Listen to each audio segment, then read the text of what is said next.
What's up, everybody? Welcome to episode 81 of Smack Talk here at smark@moment.com. I am your host, as always, Tony Mango. With me this week, we have Michael Burhan, Miguel Leon, Mike Payton, and Brandon Mayhew. There might be some kind of an appearance by Brandon Ligon, but he's having connection issues, so don't count on it for sure. What we have for you this week are the typical Ask Him and hot tags, and now, of course, since last week was Extreme Rules, we have to run through the pay-per-view review and results. First things first, of course, naturally, as always, we have the Ask Him, and last week we had, with episode 80, who got it right? I'm actually checking that as we speak. I know I'm being a lazy git. I'm immersed in a few games. I'm actually playing the Raptor gaming tournament in order to win myself a nice little freebie. So I'm checking that as we speak to make sure who got that right. Now the question was rather easy there, and we got a nice little sigh from everybody as soon as I said it. But here we go.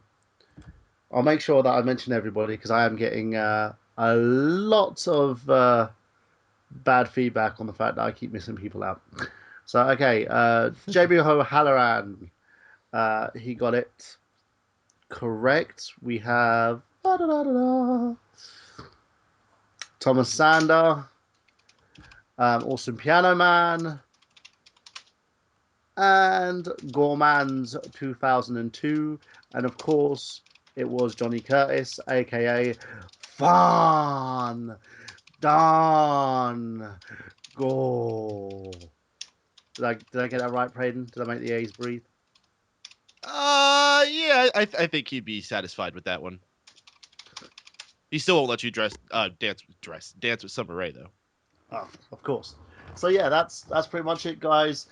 Thank you for your contributions. No one's going to get the scorn of Michael Burhan today, but I do have our next Ask Him. Doesn't Michael Burhan get the scorn of Michael Burhan for forgetting Thomas Sander last week? Yes. You know they have a cream for that, Burhan. You know that. Isn't it Duchess Burhan now? Yeah, Duchess Burhan. And we before we go into the question for this week, we also established that Watchman King 67 that it's based off of the Watchmen comic, and it's Watchman King 67, not Watchman King or Watchman King Private Eye. But as I said before, now we have to try to debate whether it's the piano that's awesome or it's awesome piano man or awesome piano man. So we got to figure that out. Or some piano. So man. every part that's one, Shatner-esque, isn't it? Awesome. Yeah. Everything's going to turn into reviewing the people's usernames, trying to ingest and figure out the meaning behind them, the deep meaning behind everybody's username that's subscribed. Right. People just get stop commenting. They're like, I don't want my name on here. Is it an extreme edge head or is it extreme edge head? So yeah. You don't ask him or not. Oh yes, please. Go ahead. What's the question for this week? Okay. Right. The Ask Him this week, as you know, goes in two components. The first one is a question that I ask our hosts in order to stump them, and I'm going to make it extremely difficult now because they're pissing me off. You're going to ask us if it's the awesome piano man or not? Exactly. And the second one, which links into the first, will then be given to yourselves. So here we go. This is a WCW one. Oh gosh.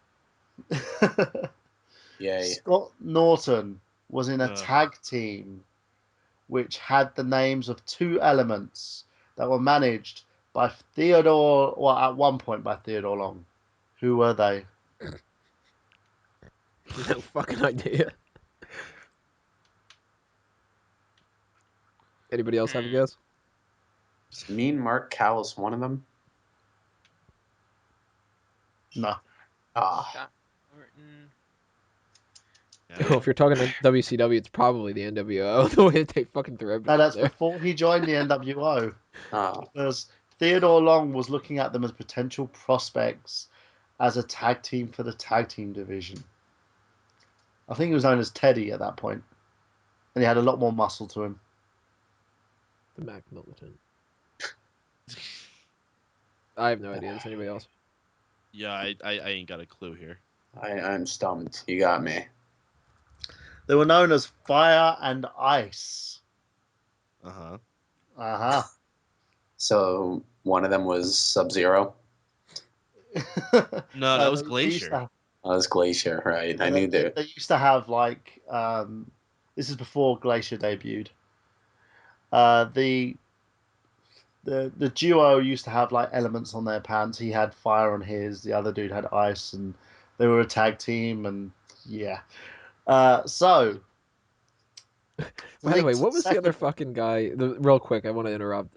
Who was the other guy that was supposed to be like a Mortal Kombat character? Is Glacier and who? Mortis. Mortis. That's what it was. All right, that was fucking driving me nuts. All right, continue. Okay.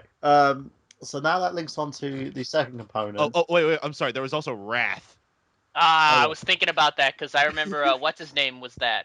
There was another guy that Was I it forgot Brian his- Adams? it might have been, yeah. I don't Brian know. Adams, I think, might have been the one that they spun off and made Man, made WCW something had out some terrible gimmicks. Yeah, They these had aren't a these bunch aren't Mortal Kombat related, but you can never forget the Demon and RoboCop. Yes. Well, to be I fair, can't RoboCop believe- was just RoboCop was just a tie-in for the movie, whereas the Demon was basically it was them trying to cash in on the whole Kiss revival in the 90s. Oh, by the way, I was mistaken. I said Brian Adams. I was thinking of the right guy. It's Brian Clark, the guy who used to be Adam Bomb. Yeah. It's much That better was than Wrath. the guy who's singing "Everything I Do it for You." Mm. Yeah. The other No, guy, Brian Adams is Crush. Right. yeah, and the other guy unfortunately is Chris Canyon. He was Mortis. Well, what were Better you than Canyon. What were you saying, Burhan? I'm just losing track of my train of thought here. So Okay. So who did he partner with in the NWO once he turned heel as a tag team member? is this for us or for the audience? That's for the audience. All right, go over that again real quick so they know. Okay. Scott Norton was part of a duo known as Fire and Ice. Who did he partner with in the NWO? And this is the NWO Black and White. As a tag team member in WCW's latter days, so to speak. So who was his partner in the NWO as a tag team? Hmm. And he had two peeps. If you can name both of them, All right, guys, I'll go into that a little bit later. try to give us an answer for that. I have no fucking idea who it is. But, we'll tell you next week who got it right, who got it wrong. And one other thing I want to mention real fast is now that I'm going to be writing more frequently for Bleacher Report, I'm going to let you guys know what the articles are up for this week that I've written. And right now I'm gonna write something over the next few days or something like that. But the articles that are currently up for what I'm just calling the Bleacher Report card, because what the hell, I like my puns, are an Extreme Rules results grading each competitor's performance, another one about how Extreme Rules was dominated by the Shield, and another one looking forward to 9 matches that I think that we're probably going to get at Payback, although now they've already kind of switched it around and one of them doesn't really apply. Actually, 2 of them don't. But go ahead and check those articles out. There will be links in the information below. Or you could obviously just, search for Anthony Mango on Bleacher Report. You'll find me.